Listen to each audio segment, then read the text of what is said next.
Hello, Dialogue Conspiracy again. Monday rolls around again. I hope that all of you have sent wires or letters to the Senator Sam Ervin, the committee in Washington, to keep the Watergate hearings public. There's a lot of pressure at this point to take them off the air, and I think that's because they're revealing so much about the way the system works. It's terribly important in a democracy to watch how the various operatives are manipulating the system and the agencies. These operatives are appointed by the president. They're not elected officials. And he appoints these particular people, and then they leave the White House and work for the committee to re-elect the president, and they are sabotaging the electoral system. And to hear them speak about destruction of evidence or forging documents or photographing letterheads reveals a lot about how you get a president elected in the United States. Send a wire to Senator Sam Ervin, Senate Subcommittee on Presidential Campaign Activities, room G308, if you have a pencil. Otherwise, New Senate Office Building, Washington, D.C., 20510.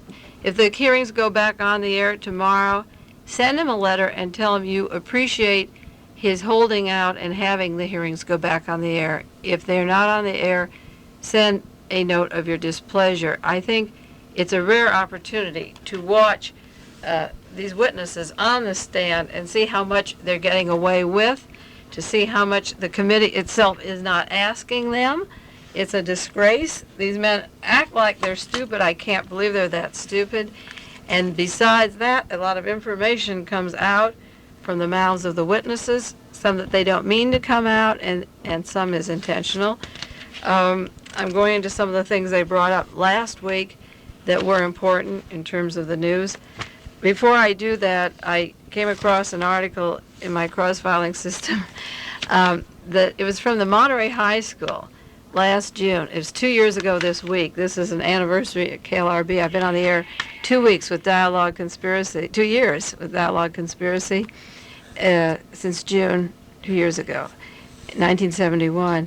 And last year I spoke to a lot of the different high schools at Carmel High, Monterey High, Pacific Grove, and the classes combined at Monterey last year, and we had one last session before school was out. And the elections were going to take place in the fall. The nominations would take place in the summer.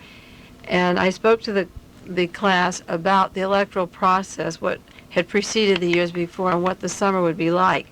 And in the Monterey High School paper, they had an article with a big writing across the top, U.S. government overthrown, Agnew becomes the dictator. And the quotations they had in there from the speech we had was that the electoral process is manipulated by powerful people in Washington and by the business world. I'm looking at the writer at Carmel at Monterey High had written this up, that Mae Brussell said that every election is decided by powerful men in the business world, by the military, the FBI, and the CIA. It said the United States government was overthrown in '63, and that this would be a very bad year because it looked like a military takeover, and the Nixon and Agnew would win. In any way necessary, they would manipulate the election. And I had told the children, the students, you have to get control of your life and your own destiny, and went into past assassinations that these people in the White House had done. The article said Mae Brussell alleged that the reason Governor Walz was shot is that he posed a threat to President Nixon's winning the crucial Southern electoral votes in the November election, and she predicted a fascist country which would be reminiscent, many citizens and politicians will be purged. It would be reminiscent of the days of Hitler. Now, that was the Monterey High newspaper in June 13th, 1972. And it was just 4 days after that newspaper came out that the arrest at the Watergate took place. And I don't know how many of the students that heard this, there were combined classes, maybe 100, 150 students there, in the summer that followed and the fall. I don't know how many of them related it to the things I had tried to explain to them, but I was trying to explain about that hidden government at that time, and 4 days later, that government started to be revealed. And Tom Wicker in the New York Times this week has an article answering the people who say, let's get the hearings over with. Mr. Gurney on the Senate committee says, let's get it over with. A lot of pro-Nixon people are saying, we're tired of the hearings. Let's bring on President Nixon and find out if he had knowledge of the bugging or not, and if he didn't, let's get on with the matters of government. Tom Wicker said in the New York Times, this is no time to get it over with. And 1 year from the date of that discussion I had with those students at Monterey High, this is what Tom Wicker had to say in the New York Times. He said the investigations are important for the United States government, that Mr. Nixon's former attorney, John Dean, had papers, documents that belonged to Richard Nixon that exposed a Gestapo mentality, that the president's own description of internal security program that he authorized in 1970 makes it clear that it was planned as a secret police apparatus. They perverted the Constitution and other lawful security agencies. This was a wicked scheme, he said, that was thwarted by J. Edgar Hoover. Oh, yes, in the article with the kids, I mentioned the fact of J. Edgar Hoover being murdered by the same people. I had said that the CIA had killed John Kennedy, Martin Luther King, Bobby Kennedy, attempted to kill George Wallace, and killed J. Edgar Hoover. But Tom Wicker mentions that J. Edgar Hoover did not want to cooperate with this secret espionage scheme, that he was against it. And he said, the one point is very clear. The men knew that the plan they were doing was indefensible, and everybody else involved was willing to go along with it. J. Edgar Hoover didn't want to go along with this secret police force that was going to sabotage the elections later, but everyone else was willing to go along with it. There have been allegations, moreover, that some of the practices Mr. Nixon wanted to carry out, like illegal surveillance, wiretapping, breaking and entering, are regularly engaged by other administrations, and it goes back to World War II.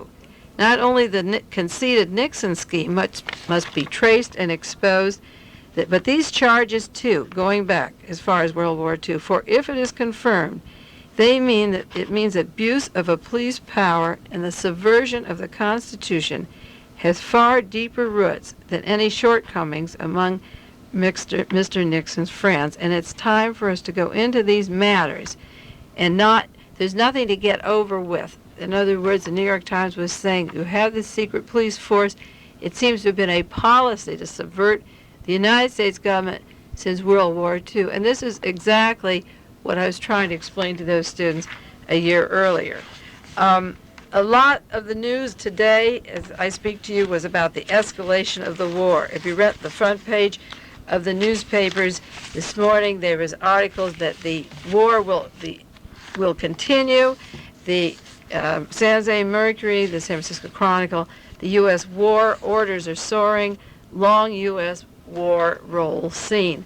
That didn't surprise me at all, that as of this June in 1973, the war is escalating, the war contracts are escalating behind our back, identical to the way Hitler took one country and then another country and another country in Europe. The election in 1972 presented a problem for Richard Nixon. He wanted to be a popular man, and he wanted to conduct his war at the same time.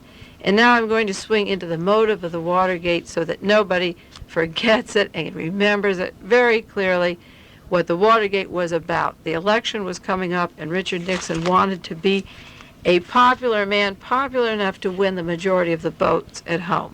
And the people at home didn't like the war, and the youth were protesting it, exposing the mining of the harbors, the bombing of Cambodia. They didn't like it. And with the elections coming, he decided to make a trip to Russia and a trip to China, which would give the image of a man of peace. Nothing is coming out of those trips. I read just this week about the relationships with Russia being very bad. One of the things that came out of it was that the people that gave Richard Nixon money to become president got huge contracts. The oil company, Standard Oil, Esso, the wheat deal, the soybean deal, the Boeing aircraft to China. The people that put Richard Nixon in power will make money on contracts. Outside of that, nothing great has happened about his two trips to Russia, except they're muchly televised. He wanted the appearance of approval of war policies, which he intends to keep up. So he sent himself telegrams. He praised himself. He has a committee called the November Group in New York that puts ads in the newspaper, and they publish what a great man he is, and they make up names of people approving of the policy. George McGovern has been against the war since he was first in the Congress and the Senate. He's always been against the war. It wasn't a political scheme, but he was selected as the man least likely to get the votes on a lot of other reasons. So every other potential candidate was eliminated, and the Republicans selected McGovern to be the candidate because he would be the easiest to beat. Ted Kennedy, if he decided to run with George McGovern, could have beat Richard Nixon. And what the Watergate was about was to overthrow the election in the event the Democrats had a chance to win the election. Now, the Republicans had been into a lot of work up to that time. Ted Kennedy was going to win. If he won the nomination, he looked like the biggest contender as far back as 1970. So at the Watergate hearings this week, it turned out that Mr. Lasowitz was receiving money. They began to reveal the money going out to other campaigns, and it seeped out that Mr. Lasowitz, the man from New York that was involved in threatening James McCord, and McCord took it as a threat about pleading guilty and shutting up. The man paid $22,000 a year plus expenses by Herbert Kalmbach from a spy fund. Lassowitz's assignment in '69 was to take care of Ted Kennedy, his electoral position, and he was actually up at Chappaquiddick. This is '69 that we have Mr. Lasowitz, the spy from New York, up at Chappaquiddick in 1969. The accident at Chappaquiddick that eliminated Ted Kennedy came just shortly after that visit. We don't know how many visits he's been there, but that in time I hope will comes out. Mr. Muskie, Senator Muskie, was knocked out in Wisconsin. That came out in the news this week. Mr. Lasowitz was up there paying Segretti, Donald Segretti, agent provocateurs, pouring money into Wisconsin. All of the men in the way of Richard Nixon in '72 would be eliminated, and George Walls was eliminated by a shootout in Maryland where he almost died, and he was left immobilized at the time of the election. It came out in the hearings this week, and we'll go into a little bit more this last week, that money was poured from the Committee to Re-elect the President into the Walls campaign, and they were sitting, John Mitchell was the Attorney General. They were sitting in the Justice Department figuring out what to do with George Wallace. So Ted Kennedy, George Wallace, Senator Muskie were a thorn in the electoral process of Richard Nixon and Spiro Agnew, and they were very nicely gotten rid of with thousands of dollars poured in to manipulate that they could not be elected. This, again, is what I was trying to tell these students that year, just a few months before these people were arrested. Now, the president is not going to sit back and be silent long. He's going to take an offensive and come up with statistics on why he had his secret espionage team, the team that knocked out Ted or Muskie or Wallace. He has to justify their existence. So he's coming out with statistics and figures like U.S. News had this week on radicals and hippies and what a danger they were. The biggest danger to them is that they called attention to the war policies, and they had to be bugged, they had to be framed, locked up with lengthy trials, and the rounding up of radicals in the event that Ted Kennedy took the nomination would eliminate any opposition to this administration while they went about escalating their war. Because the announcement was, we will get the money whether Congress gives it or not. We will go into Cambodia whether you give it to us or not, which is a real dictator kind of threat. This is the way I take it. So you have a police state escalation where the president intends to keep that war in Asia going. And you have a situation at home bordering on economic chaos and civil war. Nothing in the newspapers that I see benefits for minorities, prisoners, the leaders being killed. You have economic chaos at home, turmoil at home. He would have the radicals rounded up, and there were three methods of control to silencing any opposition to the war as it escalated. One was the control of radicals or political prisoners once they got inside prison. The other was the use of mental hospitals to silence opposition, and the fourth is the death penalty to silence opposition in a police state. Well, I've talked at length on Dialogue Conspiracy about the death penalty, the determination of the political figures who are funded, the same people that fund Richard Nixon, that fund the governor of this state and the attorney general, wanting the death penalty back. And I've talked about the murder of Assemblyman Robert Crown just a few weeks ago up in Alameda, who had a deciding vote in the Senate Judiciary on the death penalty. So today, the subject comes in about mental control, because Jack Anderson has an article in his syndicated column this morning about brain surgery, or the clockwork orange kind of thing that's planned for California. These situations were created as a contingency to the war escalation. They were planned before the election was over, and the operatives are ready to go. The war police state isn't here. And that's why I talk about these things at great length, to try and stop these institutions before they get too far. And one of them that came out in January I've talked about is that institute to study the causes of violence that would be centered at UCLA at the Psychiatric Institute down on the campus, the medical school there. I went to the hearings in Sacramento. I've talked about them. Well, Jack Anderson has an article today that a psychiatrist from the Bay Area who's very much against psychosurgery, his name is Dr. Bragan, and Dr. Bragan has been speaking against altering brains because there is no record of what happens to these people. He's very much against the changing the minds of prisoners or minorities or anybody, and he's been very outspoken about that. So this Dr. Bragan has received a death threat from, in quotes, now this is the funny thing about it, but it isn't funny. He's receiving death threats from what he says are a group of prisoners at San Quentin. 60 prisoners from San Quentin have issued a word that the first man who's paroled will kill Dr. Bragan because they want their minds altered. Think this, they want their minds altered, 60 of them at San Quentin, and they're going to get Bragan if he doesn't approve of the mind-altering plan. Now, who are these 60 prisoners that want the mind-altering clockwork orange thing to go through in California? See, the cells are all set at Vacaville. The prison cells are set. They were going to do it 2 years ago. There was public opposition against it. They use aniseed and Prolaxin and these drugs that drive men crazy and on the brink of death and make them like vegetables, and offer a lot of parole, no consent, no foreknowledge. It's called consent for the testing, but the stories that I have about it are terrible. It's not really a consent. So the problem is that we're getting national attention now to the fact that a man who opposes brain altering of political prisoners or prisoners, his life is threatened.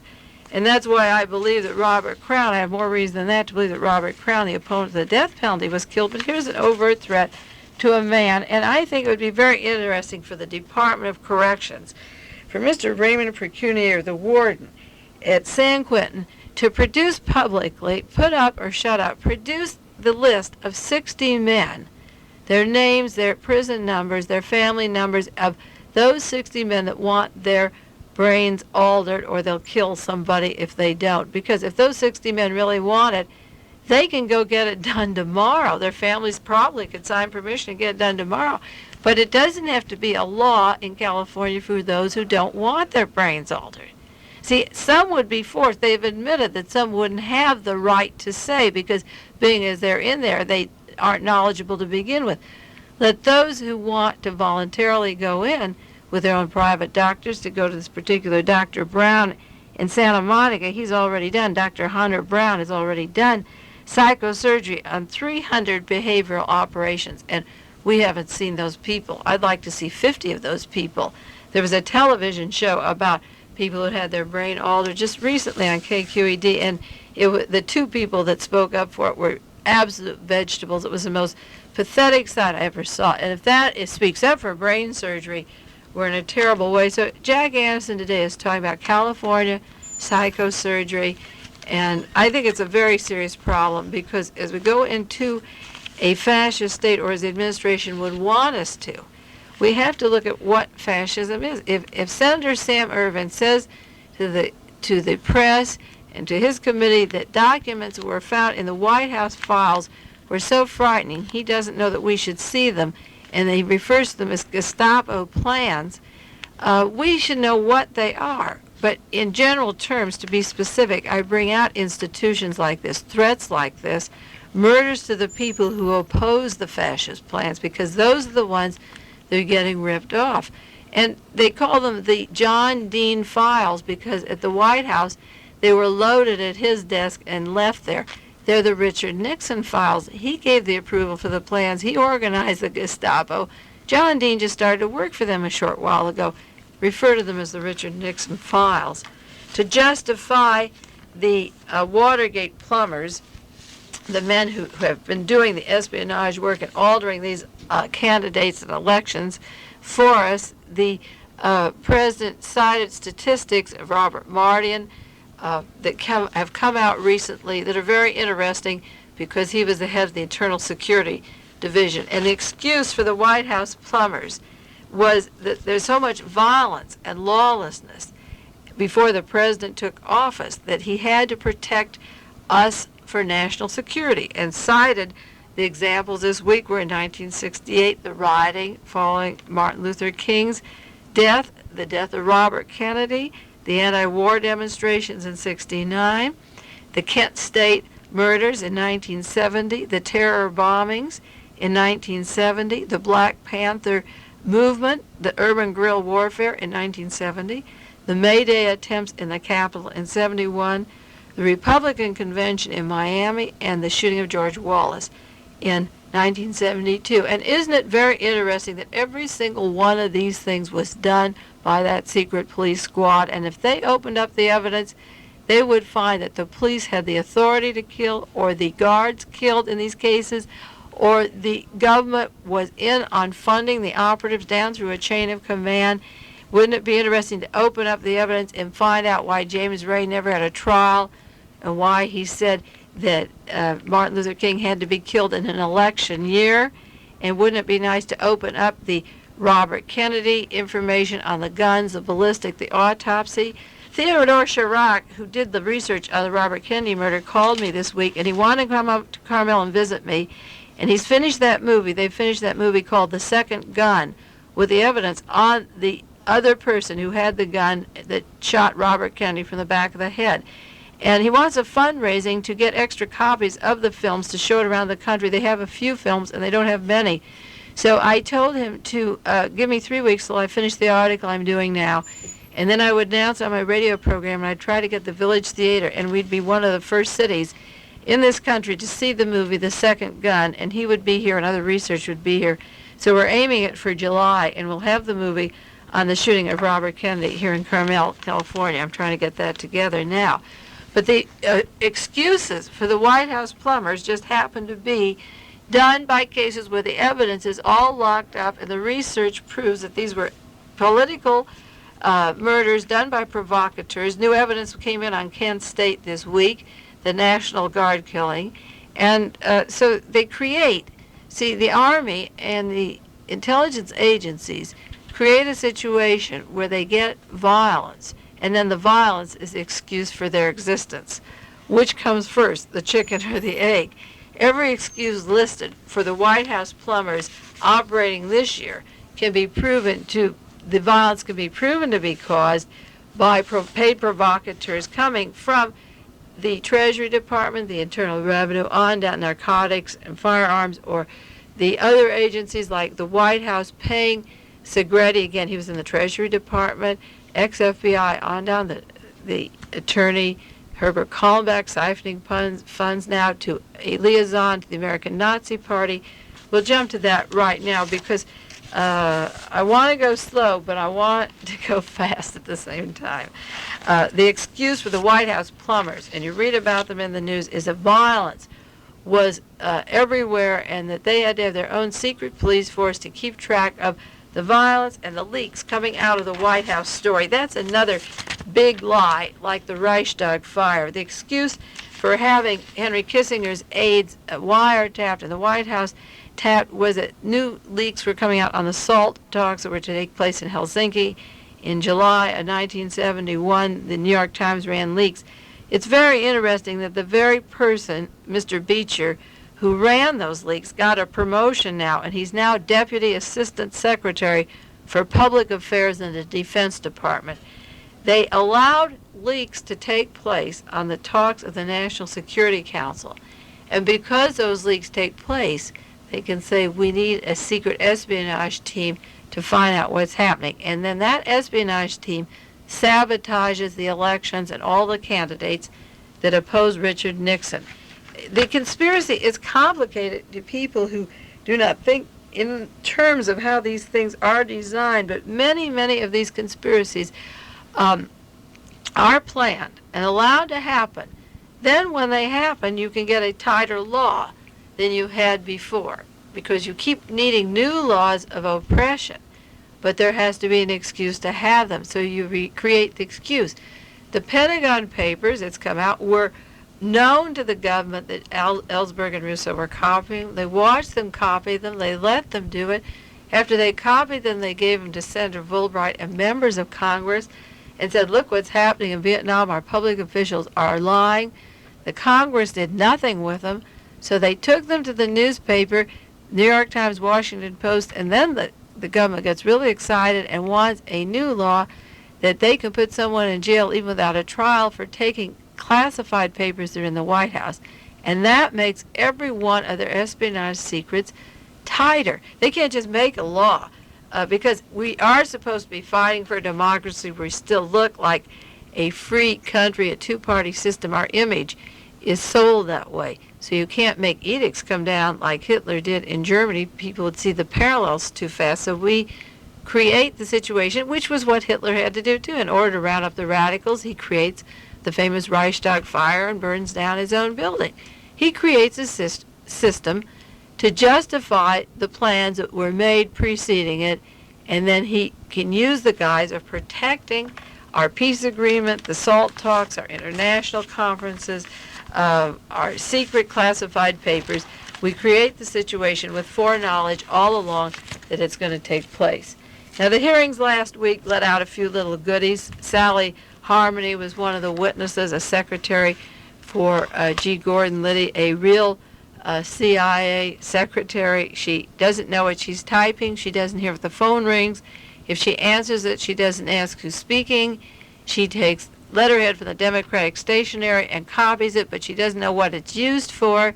She burns things, but she doesn't ask why they're burned. She'll hand envelopes of hundreds of thousands of dollars to somebody, but she doesn't know what's in them. She's a marvelous secretary. She does everything right. Nobody gets in trouble. If somebody comes in the office, she wasn't looking. And if she typed a telephone conversation, she didn't know where it came from. Thank you, Mrs. Harmony. You've been a wonderful witness.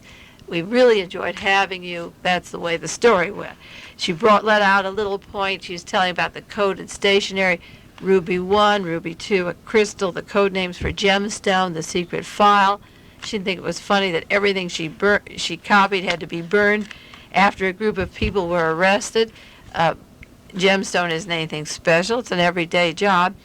One of the names, she couldn't reveal what was on the tape recordings that she was typing, but she let out the name Robin Cranston. The committee didn't ask what that was about. It passed them over. They have a script. You come in the morning, if you watch their hearings, they've got a list of questions. It doesn't matter what the person says that they throw out in the field there, they've got a script. So they sit there and look at their next question on the paper, and they miss everything. All the clues are going on. They haven't got a free thought of their own. They've got their little speeches written. She mentions Robin Cranston. Robin Cranston is the son of Senator Cranston. He happens to be a fairly good man from California. I don't think he's much more sincere than Senator Tunney. He's okay. He isn't bad. Let's say he's fairly conscientious. And he isn't bad. He could be a potential politician coming up because he plays a good, clean, middle-of-the-road position, and he's serious about his job there. I don't know how to describe it. I would never rate him really high, but much above the group of men that are back there in Washington now.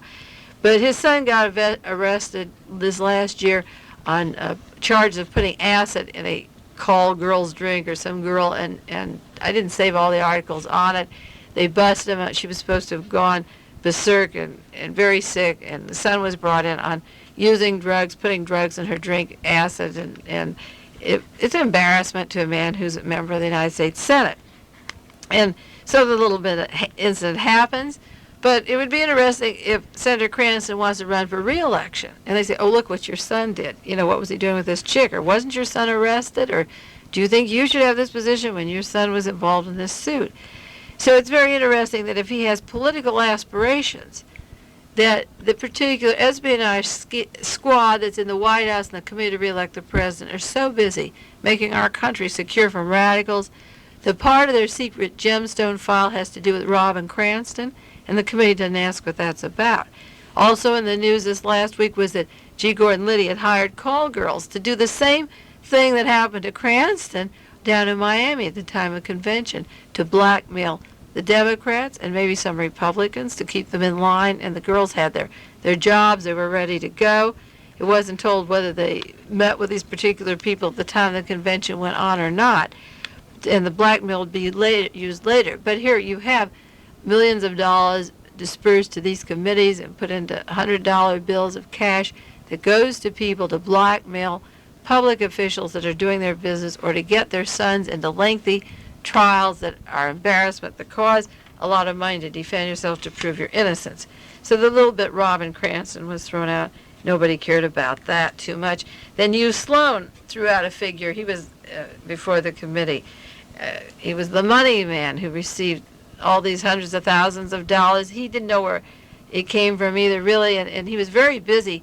April the 5th and 6th, before the cutoff day, they didn't have to reveal where the money came from after that day. He got between $5 and $6 million in 2 days, and that came into the office. And he had his hands full with all these $100 bills just pouring in from everywhere. But he did throw out that $10,000 was from California. Well, I've been writing to public officials up in Sacramento, every member of the Senate, members of the Assembly, and telling them Watergate affair is not a problem in Washington, D.C., that Watergate West will appear within a year in California. Watergate West spilled out a little bit this week, with Hugh Sloan throwing $10,000 out to California. What was it used for? This $10,000 went to a liaison down to Lynn Nofziger. Lynn Nofziger's name is familiar. He's worked in the campaign with Richard Nixon for many, many years. He's now working with Ed Reinecke, who would like to be governor when Ronald Reagan steps down. The California director of the Committee to Re-elect the President was Lynn Nofziger. And he told Jeb Magruder that he could use this money, and they were to disqualify voters on the American Independent Party. And an envelope was sent with $10,000 to a friend, in quotes. They don't know who it was, but Hugh Sloan gave $10,000 that came to Lynn Nofziger to California that went to a friend. The friend is a typical CIA cutoff. The name of a particular friend that received $5,000 is pictures of cash checks. Joseph Tomasi, age 22, member of the Nazi Party in El Monte, California. He met with Mr. Walters, recipient of this money, and Mr. Parker. I'll go into them. November 71. And he used his stormtroopers, his Nazi stormtroopers. They got out of their Nazi uniforms and worked as registrar of voters, 20 of them neatly dressed, to dissuade the American Independent Party from they wanted to dissuade people from registering that and go to the Nazi Party, so that Richard Nixon would get less competition from the American Independent Party, and if they're not registered, they wouldn't get on the ballot. Robert Walker was registered as an American Independent. He paid members of the Nazi Party to encourage them to help him take votes away from Wallace, or he's alleged to have done that.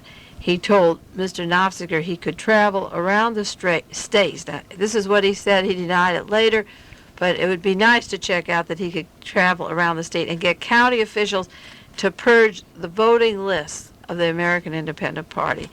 I spoke last week about Venezuela and the voting machines and what could have happened up here. You have people working as registrar of voting, tampering to get Richard Nixon elected. This is what they were doing, and to purge the voting list of the American Independent Party members. Mr. Glenn Parker he is an member of the American Nazi Party. He met with John Mitchell and Jeb Magruder at the Los Angeles Hilton Hotel in October of 1971. John Mitchell had a conversation with him. If they want to get the party off the ballot, they have to get Nixon elected. He's the biggest threat. George Wallace at that time was the biggest threat left. He'd gotten rid of Muskie and Ted Kennedy. He didn't say that many words, but Wallace is the biggest contender now to Richard Nixon's getting the nomination. One of the people they met with was a Jack Lindsay. He has a food supply company in Los Angeles, and Lindsay is supposed to have provided the first payment of $10,000. This intermediary with the Nazi Party, the American Independent Party, and John Mitchell is a former aide to Governor Ronald Reagan. This group, there was a group that met in Washington. A conduit of funds was set up to persuade people not to vote for Wallace in South Carolina at the Mayflower Hotel in Washington in 1972 in July. John Mitchell met with Harry Dent. That was a lawyer to the president, Harry Dent, and two funny names, Tom Turnipseed and Peter Vedder. I think of Peter Rabbit and Turnipseed as Tom Turnipseed, and Peter Vedder in July 72. Vedder's a wealthy businessman who supported Wallace all the time up to that point, and he wanted to be governor once of West Virginia. And Mr. Dent is alleged to have offered Turnipseed in South Carolina a lot of money, a good job, 5 to 6 times more money than you'll ever make if you stick with Wallace, sabotage the Wallace campaign. Segretti had surfaced earlier, provocateur, that I mentioned many times on these programs, Donald Segretti. He had hired people to go down to the southern area to sabotage the Wallace campaign. Sloan sent $10,000 to California to sabotage the Wallace campaign. There's $25,000 not accounted for that went from the committee to re-elect the president from Marie Stand Safe. The same funds through the account of Congressman Hill, the man who's now dead, that was found dead out by his barn a few weeks ago. And Maryland is the state where George Wallace was shot. And there are a lot of people that could be paid off in Maryland, and $25,000 unaccounted for that Congressman Hill said he didn't even know about and that he wasn't responsible for. He implied something hideous is coming up, and he had nothing to do with it, but it was channeled through his campaign. That's missing. So I wonder if that $25,000 went to the Wallace, if it didn't go to Hill, and the committee to re-elect the president was throwing away their $100 bills, how much went to Maryland that went through Congressman Hill's account? Well, it's interesting that John Mitchell sits with the American Nazi Party. I'm sure he does favors for them. They do favors for him and Jeb Magruder, and that's the way you keep the election going in the United States of America. There was an interesting man brought down, I mentioned on my program, he's brought down the grand jury, Elmer Davis, in Los Angeles this week. The grand jury investigating the robbery at the Ellsberg doctor's files. Elmer Davis was the man who was in Folsom Prison at the time that the Beverly Hills Police Department said that he broke into Dr. Ellsberg, the psychiatrist's office, and took the Ellsberg files out of there. The man was at Folsom Prison. He was brought down as a witness. And the question comes up, why do the police want him to say he did it? Who forced him to sign the petition? I brought this up on several other shows. It's terribly important because in the expose of the files in the Dean office and in the description of the Gestapo, they talk about the use of the CIA, the Defense Intelligence Agency, the Secret Service, the FBI, Security Exchange Commission, all working in cahoots, but there hasn't been any mention of the local police department in each state where these conspiracies take place, tied to the major espionage squad that operates in the White House. They've linked them as operating as a possible kind of operation since World War II. These plumbers have been linked as far back as 66 and then in 70. And and back together in 72. A lot of the same operatives working together, and some new faces always added in, these new young faces that they cut off for the big boys. But the police department hasn't been mentioned, so I thought in the remaining 5 minutes I would show you how the local police department worked in Dallas, because these same operatives were working in Dallas when John Kennedy was killed. The day that John Kennedy was in Dallas, people thought there might be some tension because he was not popular in the South, and there were death threats. And Stevenson had been down there before. Adlai Stevenson and pickets had spit on him and caused an altercation. So you would think that the most important police in Dallas would be working the day that John Kennedy went through to give him maximum protection. Most important means that men given the job of rounding up all the evidence after he was murdered must have a big responsibility. He was the President of the United States. But would you believe that every police officer that rounded up the evidence on John Kennedy's assassination the day he was killed did not work the day he was killed, that they were off? I went through the Warren Commission hearings, and it might be of interest for you to know, or if you're at Monterey Library, you can look some of this up at MPC College. The police reports came through, and I got this through different police testimony and put it together myself. It went something like this. These were from volume 24. One was page 285. The Warren Commission asked a particular sheriff from the homicide division, Captain Fritz's homicide, Mr. Boyd, where were you the day of the particular of the shooting of John Kennedy? And he says it was his day off. A lot of people were off, and he was off, and he wasn't on assignment. Mr. Adamick, who was important in rounding up all the evidence at Ruth Payne's garage, the incriminating evidence would say that Lee Harvey Oswald killed John Kennedy. The Warren Commission asked Adamick, where were you the day Kennedy was killed? And he said, I was off duty. I was home. When I heard that Kennedy was shot, I went to work at 2 o'clock for Captain Fritz. They asked Officer Anderton, where were you the day that Kennedy was killed? Because he went to work at Oswald's rooming house and picked up information. He said, at 2 o'clock at noon, I was home watching TV, and I saw a special news bulletin that the president was shot, and I went to work. They asked Officer Beck, where were you the day that Kennedy was shot? Because he was to be in the elevator with Oswald and take care of information and isolate Oswald from the news media down the jail later. He said, well, on November the 22nd, it was my regular day off, and I heard on the news the president was shot, so I came in at 3:30. Officer Brown, where were you the day that Kennedy was shot? Because he was to pick up evidence, shells, and information. He said, last Friday I went to work, but the other men were off, so I was working alone, and I heard that he was killed. Then he went on to his other assignment to pick up evidence. Mr. Doherty, an officer who later was to go and find the shells on the grassy knoll, or in the book depository, right, the 6.5 rifle shells, and take them to the crime lab. Captain Fritz gave him the shells and take to the crime lab. He had that responsibility. Where were you, Officer Doherty? He said, Friday, November 22nd, I was on a day off. I was called by Captain Wells at 1:30 to go back to work. The president was killed. So Captain Fritz gave me these shells, and I took them to the crime lab. Mr. Graves, Officer Graves, was interviewing Helen Markham, the only woman who said that Oswald shot Officer Tippit, where all the evidence came out that he wasn't shooting Officer Tippit at Oak Cliff section.